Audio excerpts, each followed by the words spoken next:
ఈ ప్రాంతం అంతా ఎవరు అడిగి చెప్తారు? కాతం సత్యనారాయణ అంటే తెలంగాణ, తెలంగాణ అంటే కాతం సత్యనారాయణ.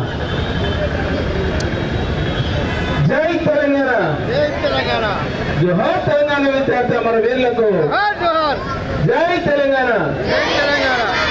సభాధ్యక్షులు మిత్రులు పాండరాచార్య గారు, వేదిక మీద ఉన్నటువంటి పెద్దలు, మాజీ కార్పొరేటర్ అనితా దయాకర్ రెడ్డి గారు, సిపిఐ రాష్ట్ర కార్యవర్గ సభ్యులు మిత్రులు రవీంద్రాచార్య గారు, సామాజిక నేపథ్యంలో సామాజిక ఉద్యమాలు చేసే దాంట్లో కీలకంగా పనిచేస్తున్నటువంటి జర్నలిస్టు సోదరుడు వెంకటేష్ గౌడ్ గారు, నాతో పాటు మా V3 న్యూస్లో సీనియర్ ఎడిటర్గా చేసినటువంటి మిత్రుడు కడారి శ్రీనివాస్ గారు, తెలంగాణ స్టూడెంట్ సోషలిస్ట్ ఆర్గనైజేషన్ నుండి విచ్చేసినటువంటి మిత్రులు మల్లేష్ గారు, నక్కా వెంకటేష్ గారు, ఇక్కడికి విచ్చేసినటువంటి విద్యార్థులు, నాతోటి తెలంగాణ ఉద్యమంలో పాల్గొన్నటువంటి మిత్రులందరికీ కూడా ఉద్యమాభివందనం తెలుసు.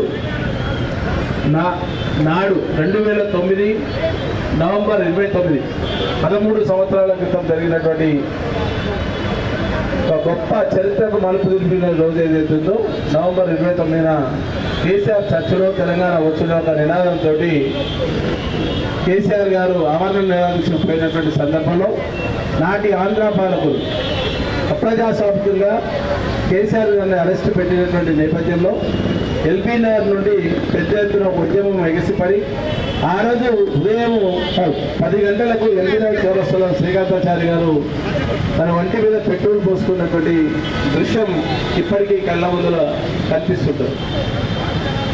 ఆ రోజు తెలంగాణ రాష్ట్రం రాదేమో, అంత గొప్ప నాయకుడిని మలిదేశ ఉద్యమానికి నాంది ప్రస్తావన చేసి 2001లో తెలంగాణ రాష్ట్ర సమితిని ప్రారంభించినటువంటి నేపథ్యంలో మరి అప్రజాస్వామికంగా అరెస్టు చేస్తూ శాంతియుతంగా ఒక ఆమరణ నిరాహార దీక్షకు పోయేటువంటి సందర్భంలో అరెస్టు చేసినటువంటి విషయాన్ని మనం చూస్తాం. ఆ సందర్భంలో ఇక తెలంగాణ రాష్ట్రం రాదేమో అనే ఒక ఆవేదన, తెలంగాణ రాష్ట్రం రాకపోతే విద్యార్థుల యొక్క భవిష్యత్ అంధకారంలోకి నెట్టబడతాన ఒక ఉద్దేశంతో తెలంగాణ రాష్ట్ర సాధన ఏకైక లక్ష్యం, కనీసం నా చావుతోటన్న విద్యార్థులు మేల్కొంటారు, తెలంగాణ రాష్ట్ర సాధనలో నా చావు చరిత్రలో లిఖించబడుతుంది, దాని ద్వారా చరిత్రలో ఒక సువర్ణాధ్యాయం తెలంగాణ రాష్ట్ర సాధన కోసం పనిచేస్తున్నటువంటి అనే అవకాశంతో ఆ రోజు తొలి అమరుడైనటువంటి శ్రీకాంతాచారి గారు ఆ రోజు ఆత్మహత్య చేసుకోవడం జరిగింది. ఆ రోజు పెట్రోల్ వేసుకున్నటువంటి నేపథ్యంలో దాని ద్వారా మృత్యుతో కనీసం 4 రోజులు పోరాడి డిసెంబర్ 3న తను పరమపదించి ఒక ఉన్నతమైన శిఖర స్థానానికి తన యొక్క ఆత్మ ఈరోజు ఒక గొప్ప భారతదేశం కాకుండా ప్రపంచం వ్యాప్తంగా ఒక గొప్ప ఘనకీర్తిని తెలంగాణ రాష్ట్రం కోసం ప్రాణాలు అర్పించినటువంటి ఘనకీర్తిని సాధించుకున్నటువంటి గొప్ప మానవతావాది, ఒక ఉద్యమకారుడు తమ్ముడు శ్రీకాంతాచారి. ఆ రోజు ఉద్యమంలో మేము పనిచేస్తున్నటువంటి నేపథ్యంలో యావత్ తెలంగాణ రాష్ట్రంలో ఉస్మానియా యూనివర్సిటీలో జరుగుతున్నటువంటి ఉద్యమాలు కావచ్చు, దాని తర్వాత హైదరాబాద్లో జరిగినటువంటి ఉద్యమంలో కీలకంగా ఎల్బీ నగర్ నియోజకవర్గం నుండి పెద్ద ఎత్తున ఉద్యమాలు చేసినటువంటి ఉద్యమకారులు అందరూ కూడా ఉన్నారు. ఆ రోజు నాతో పాటు ఇక్కడ ఉన్నటువంటి మిత్రుడు పల్లె వినయ్ తెలంగాణ ఉద్యమం కోసం అహర్నిశలు కష్టపడ్డ దాంట్లో కీలకంగా ఉన్నటువంటి ఇక్కడ జేఏసీ నుండి మా రంగారెడ్డి, కేవీ రంగారెడ్డి గారు. దాని తర్వాత ఏ ఒక్క విద్యార్థిని కలిగించినా తెలంగాణ ఉద్యమం కోసం అన్ని వదులుకొని సర్వస్వం వదులుకొని మేము పనిచేసి తెలంగాణ రాష్ట్ర సాధనే ధ్యేయంగా పనిచేసినటువంటి సందర్భాలని ఒకసారి గుర్తు తెచ్చుకుంటే ఇక్కడే అయిపోయినా 13 సంవత్సరాలు 13 వసంతాలు అయినా కానీ ఇంకెక్కడో ఒక చిన్న పెరుగున్నది కలగలిగినటువంటి తెలంగాణ రాష్ట్రం రాలేదేమని ఇప్పుడే రవీంద్రాచార్య చెప్తున్నాడు. మా సిపిఐ పాత్ర కీలకంగా ఉందంటే తెలంగాణ రాష్ట్ర సాధనలో సిపిఐ కూడా చాలా పాత్ర పోషించింది, ఉత్తరాల పాత్ర పోషించింది. కానీ ఆ రోజు సిపిఎం మాత్రం అగరస్గా పనిచేసినటువంటి సందర్భంలో ఈరోజు కలిసి పనిచేయడం కొంచెం బాధాకరమే.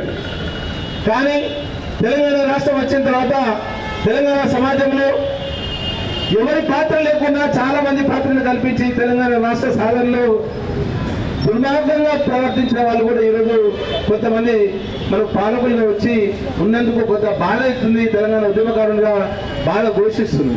కానీ తెలంగాణ రాష్ట్రం తీసుకున్న దానికోసం నీళ్లు నిధులు నియామకాలైన ఒక ఉద్దేశంతో తెలంగాణ రాష్ట్ర ఆకాంక్ష 1969లో ఒక ఒడిసిన అధ్యాయం అని అనుకున్నటువంటి నేపథ్యంలో మళ్ళీ జయశంకర్ గారి ఒక ఆశయాలతోటి ఆశయ సాధనతోటి కేసీఆర్ గారు తెలంగాణ రాష్ట్ర సమితి ఏప్రిల్ 27, 2001లో స్థాపించినప్పటి నుండి నాటి నుండి నేటి వరకు తెలంగాణ రాష్ట్రం కోసం తెలంగాణ రాష్ట్ర ప్రజల ఆకాంక్ష కోసం పనిచేస్తున్నటువంటి ఉద్యమకారులు చాలా మంది పదవులు రాకపోవచ్చు, కానీ తెలంగాణ రాష్ట్ర ఆకాంక్ష ఏదైతుందో తెలంగాణ రాష్ట్ర ఆకాంక్ష కోసం తెలియబడినటువంటి శ్రీకాంతాచారి సాక్షిగా, అలాగే సిరిపురం యాదయ్య సాక్షిగా ఆ రోజు అసెంబ్లీ ముట్టల్లో సిరిపురం యాదయ్య చేసుకున్నటువంటి ప్రాణత్యాగం అద్భుతమైనటువంటి ప్రాణత్యాగం.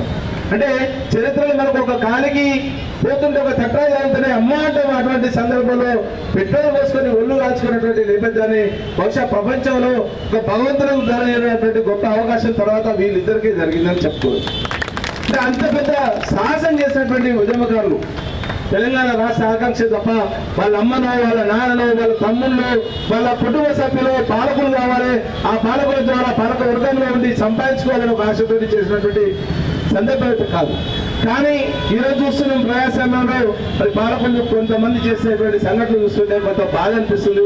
తెలంగాణ రాష్ట్రం వచ్చిన ఇంకా తెలంగాణ రాష్ట్ర ఆకాంక్షలు ప్రజాస్వామిక తెలంగాణ కావచ్చు, సామాజిక తెలంగాణ కావచ్చు, ఇంకా రావాల్సినటువంటి ఆవశ్యకతను ఇంకా కొన్ని ఉద్యోగాల నియామకాల్లో జాప్యం జరిగిన మాట వాస్తవమే.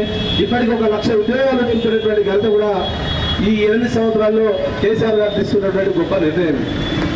కానీ తద్వారా రేపు రాబోయే కాలంలో చరిత్రలో తెలంగాణ రాష్ట్ర సాధనలో పనిచేసినటువంటి ఒక తెలంగాణ రాష్ట్ర చరిత్ర ఉంటే ఆ చరిత్రలో శ్రీకాంతాచారికి ఒక స్థానాన్ని కల్పించి పాఠ్యపుస్తకాల్లో పాఠ్యాంశంగా చేర్చాల్సినటువంటి ఆవశ్యకత ఉంది. కాబట్టి దాన్ని ఈ సందర్భంగా ఈ వేదిక ద్వారా తెలంగాణ రాష్ట్ర ప్రభుత్వాన్ని కేసీఆర్ గారికి అప్పీల్ చేస్తున్నాం.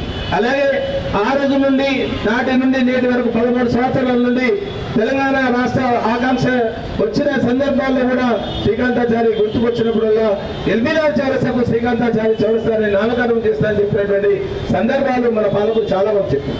కానీ ఇప్పటికి కూడా జరగలేదు. అది కొంత దురదృష్టకరమైన విషయమే.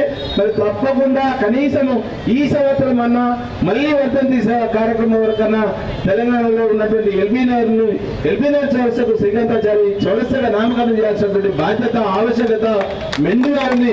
ఎవరెవరో పేర్లు పెడితే మన రాష్ట్రానికి దేశానికి సంబంధించిన వాళ్ళు పేర్లు కూడా జాతీయ నాయకుల పేర్లు పెడుతున్నాం. మనం ఏదో ఎక్కువ గొప్ప కోరికలు అడగట్లేదు, శ్రీకాంతాచారి చౌరస్తాన్ని అడుగుతున్నాం తప్ప అది అఫీషియల్ గా ప్రభుత్వాన్ని డిమాండ్ చేస్తుంది. అప్పుడైనా కనీసం మనకు ఉద్యమకారులు గుర్తొస్తారు. ఉద్యమం ఎందుకు వచ్చింది, తెలంగాణ రాష్ట్ర సోయ ఎందుకు వచ్చింది, తెలంగాణ రాష్ట్రం కోసం పనిచేసినటువంటి వాళ్ళు ఎవరున్నారు, విద్యార్థుల యొక్క బలిదానాలు ఎన్నైనా దాదాపు 1400 మంది బలిదానాలు అయినటువంటి నేపథ్యంలో ఇంతమంది సోదరుడు కామెంట్ చెప్తున్నారు రంగేశ్వర్ గారు ఎవరికి సాయం చేయలేదు. దాదాపుగా 600 మంది విద్యార్థుల కుటుంబాలు ఎవరైతే తెలంగాణలో అమరులైన కుటుంబాలని ప్రభుత్వం ఆదుకున్నది, ప్రభుత్వం ఉద్యోగాలు కల్పించింది, వారికి ఆర్థిక సాయం భౌతికంగా లేకపోవచ్చు, కానీ వారి యొక్క ఉన్నటువంటి ఆశయాలు నెరవేర్చే దాంట్లో ఎంతో కొంత సఫలీకృతులేదు. ఇంకా కావాల్సినటువంటి ఆవశ్యకత ఉందనే దాని విషయంలో మాత్రం కలిసి పోరాడదాం. తెలంగాణ సాధన కోసం ఎట్లా పనిచేస్తామో తెలంగాణ రాష్ట్ర సాధన కోసం పనిచేసినటువంటి వ్యక్తులు చాలా మంది ఉన్నాం. కాబట్టి వారందరూ కూడా మరొకసారి తెలంగాణ రాష్ట్రంలో రావాల్సినటువంటి ఆకాంక్ష ఫలాల కోసం చేసే దాంట్లో మళ్ళీ ఒకసారి మేము కీలకంగా పనిచేయడానికి కూడా సామాజిక ఉద్యమాలు చేయడానికి కూడా ముందుంటామని చెప్పి అవకాశాలు కల్పించినటువంటి ఈ ఎవరైతే స్మారక కమిటీ సభ్యులందరూ కూడా మరొకసారి తెలంగాణ ఉద్యమాలు నమస్కారం. జై తెలంగాణ, జోహార్ తెలంగాణ విద్యార్థి అమర వీరులారా, అమర